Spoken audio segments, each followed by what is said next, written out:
स्थिति यह है कि एक तरफ कोरोना और दूसरी तरफ ब्लैक फंगस। इंसान जाए तो आखिर जाए कहां? ब्लैक फंगस 9 राज्यों पर शिकंजा कस चुका है, तो अब ब्लैक आफत के बाद व्हाइट मुसीबत ने भी धावा बोल दिया है। दरअसल ब्लैक फंगस के बाद अब व्हाइट फंगस भी लोगों को अपनी चपेट में ले रहा है। व्हाइट फंगस को और भी ज्यादा खतरनाक इसलिए माना जा रहा है क्योंकि इसे ट्रैक करना, इसका पता लगाना काफी ज्यादा मुश्किल है। देखिए आखिर क्या है ये बीमारी और इससे बचने के उपाय आखिर क्या है।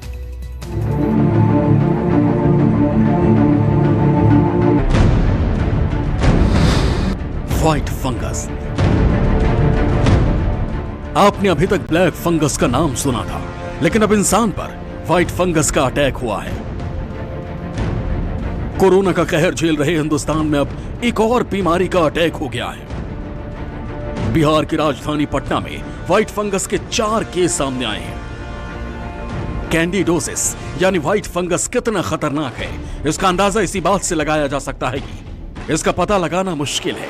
दरअसल व्हाइट फंगस खास तौर पर फेफड़ों को अटैक करता है, लेकिन सीटी स्कैन में ये कोरोना के संक्रमण की तरह दिखता है।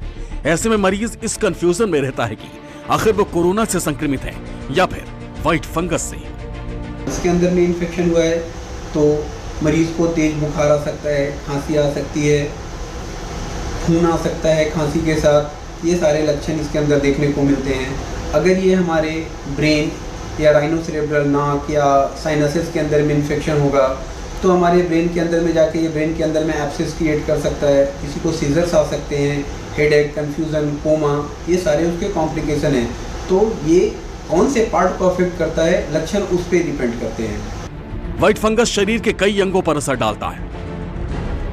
व्हाइट फंगस फेफड़ों के अलावा स्किन, नाखून, मुंह के अंदरूनी भाग, आंत, किडनी और ब्रेन को संक्रमित कर सकता है। व्हाइट फंगस चेस्ट में ज़्यादा भी इन्फेक्शन कर सकता है ये, क्योंकि ऑक्सीजन के ये जो प्रवाह होता है उसमें अगर फंगस है ट्यूब में, चाहे स्टरलाइजेशन नहीं हुआ प्रॉपर्ली, तो चेस्ट को इन्फेक्ट कर देता है और वैसा ही HRCT में पिक्चर आएगा वो पैदा करेगा जैसा कि आपको इसमें मिलता है, कोरोना में मिलता है। अब ये समझिए कि व्हाइट फंगस इंसान को अपनी चपेट में लेता कैसे है। व्हाइट फंगस उन लोगों को अपने चपेट में लेता है जिनकी प्रतिरोधक क्षमता यानी इम्यूनिटी सिस्टम कमजोर होती है, जो डायबिटीज की लंबे समय से दवाई ले रहे हों या फिर कोरोना काल में जिनको हाई डोज स्टेरॉइड दिया गया हो, या फिर वो लोग जो कि काफी समय से एंटीबायोटिक का इस्तेमाल कर रहे हों। ऐसे लोगों में व्हाइट फंगस होने का खतरा दिखाई पड़ता है।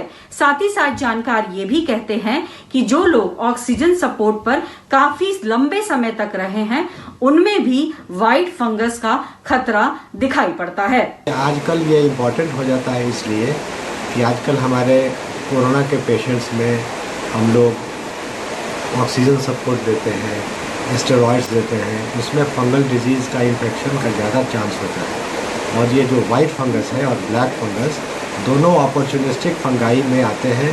अपॉर्चुनिस्टिक फंगाई का ग्रुप मतलब कि मौका परस्त फंगस, जब भी बॉडी कमजोर पड़े तो ये अटैक कर देते हैं। हालांकि अभी तक तो एक तरफ कोरोना और इसके अलावा दूसरे जो फंगस हैं उन्होंने पूरे देश में हाहाकार मचा रखा है, तो वहीं दूसरी तरफ अच्छी खबर भी सामने आई है। अब घर पर भी कोरोना का टेस्ट किया जा सकता है। दरअसल ICMR ने रैपिड एंटीजन टेस्ट किट को मंजूरी दे दी है। इसके जरिए अपने घर पर ही आसानी से टेस्ट किया जा सकता है।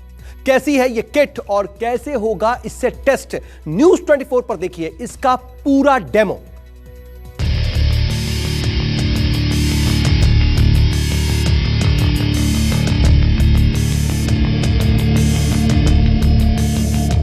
कोरोना महामारी के बढ़ते प्रकोप के बीच बीमारों को न तो अस्पताल मिल रहा है, न दवाई और न ही टेस्टिंग हो पा रही है। लेकिन अब घर पर ही कोरोना का टेस्ट किया जा सकता है।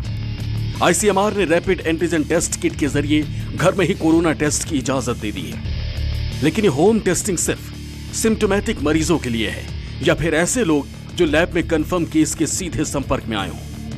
घर पर कोरोना टेस्ट के लिए गूगल प्ले स्टोर से एक ऐप डाउनलोड करना होगा। इसी ऐप के जरिए ही रिपोर्ट भी मिलेगी। इस किट के जरिए होम टेस्टिंग करने वालों को टेस्ट स्ट्रिप की फोटो लेनी होगी। फोटो उसी फोन से लेना होगा जिस पर मोबाइल ऐप डाउनलोड होगा। मोबाइल फोन का डेटा सीधे आईसीएमआर के टेस्टिंग पोर्टल पर जाएगा। जिनकी रिपोर्ट पॉजिटिव आएगी उनको संक्रमित माना जाएगा। उन्हें और किसी टेस्ट की जरूरत नहीं पड़ेगी। कोरोना टेस्ट के लिए आईसीएमआर ने पुणे की माई लैब डिस्कवरी सॉल्यूशंस की एंटीजन किट को मंजूरी दी है। इस टेस्ट में सबसे खास बात यह है कि घर पर किए गए टेस्ट की रिपोर्ट ऐप के जरिए आईसीएमआर तक पहुंचेगी, लेकिन इस रिपोर्ट को गोपनीय रखा जाएगा। अब सवाल यह है कि इस किट के जरिए घर में कैसे होगा टेस्ट और कैसे आप तक इसकी रिपोर्ट पहुंचेगी। आप भी समझिए। अपने हाथ धोकर उसे सुखाकर एक सैनिटाइज्ड सरफेस पर किट्स के कंटेंट को आप रख दीजिए। सबसे पहले होती है ये बफर ट्यूब, जिसे आपको 2-3 बार टैप करना है और आप इसे अनकैप कीजिए। उसके बाद होता है ये नेजल स्वॉब। ये नेजल स्वॉब के निचले हिस्से को पकड़कर आपको इसे ब्रेक करना है और ये स्वॉब आपको निकालना है। इसके बाद जिस व्यक्ति की टेस्ट करनी है उसके नाक में इसे मात्र 3 से 4 सेंटीमीटर अंदर आपको डालना है और 5 बार आपको रोल करना है।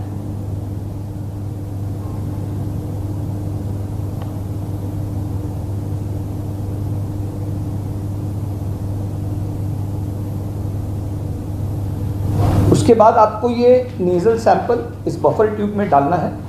इस ट्यूब को प्रेस करके इसे 10 बार आपको हिलाना है।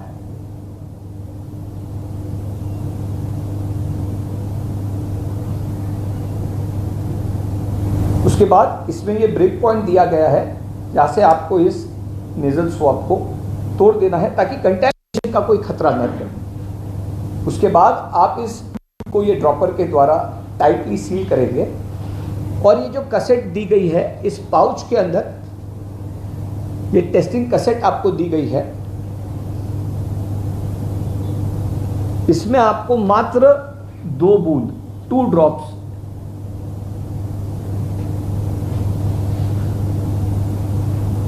ये डालते ही आपकी टेस्ट की प्रक्रिया शुरू हो जाती है। और आपको पहले सी लाइन आएगी। सी लाइन का मतलब है कि आपका टेस्ट ठीक से कंडक्ट हुआ है। इसके बाद इसके ऊपर टी लाइन है। पॉजिटिव केसेस में जनरली 5 से 7 मिनट में टी लाइन आ जाती है। अगर सी और टी लाइन दोनों आई है इसका मतलब आप पॉजिटिव हो। और 15 मिनट तक आपको रुकना है। अगर टी लाइन नहीं आती है तो उसका अलार्म भी हमारे ऐप में होगा। वो अलार्म बजते ही जो भी रिजल्ट है, अगर टी लाइन नहीं आई तो इसका मतलब आप पॉजिटिव नेगेटिव हो और ये आपका रिजल्ट आपको हमारे ऐप में आपको इसका पिक्चर लेना है और अपलोड करना है और आपको आईसीएमआर द्वारा आपकी रिपोर्ट भी मिल जाएगी आपके मोबाइल ऐप पर ही। उसके बाद हमने ये बायोहजार्ड बैग दी है। कोरोना में कंटैमिनेशन का डर हमेशा रहता है। ये सारे जो कंटेंट्स जो आपने यूज़ किए, ये कैसेट, ये बफर और ये स्वॉब स्टिक, आपको इस बायोहजार्ड बैग में डाल के इसको ठीक से आपको डिस्पोज करना है ताकि कंटैमिनेशन का खतरा बिल्कुल ना रहे। इस तरह से आपकी ये टेस्ट आप काफ़ी आसानी से घर बैठे कंडक्ट कर सकते हैं। घर पर किए गए एंटीजन टेस्ट में पॉजिटिव पाए जाने वाले सभी लोगों को आईसीएमआर और स्वास्थ्य मंत्रालय की होम आइसोलेशन की गाइडलाइन का पालन करने की सलाह दी गई है। नमस्कार, मैं हूं मानक गुप्ता। अगर आपको हमारा ये वीडियो पसंद आया हो तो इसे लाइक और शेयर जरूर करें और हाँ, हमें सब्सक्राइब और फॉलो करना ना भूलें ताकि आप देश और दुनिया की कोई खबर मिस ना करें। चाहे कोई ब्रेकिंग न्यूज हो या कोरोना वायरस से जुड़ी कोई भी अपडेट, पॉलिटिक्स हो या आपकी जेब से जुड़ी कोई खबर, इलेक्शन की कोई न्यूज हो, कोई कंट्रोवर्सी हो या फिर कोई वायरल वीडियो, सब कुछ मिलेगा न्यूज़ 24 पर। तो जुड़े रहिए हमारे साथ और देखते रहिए न्यूज़ 24।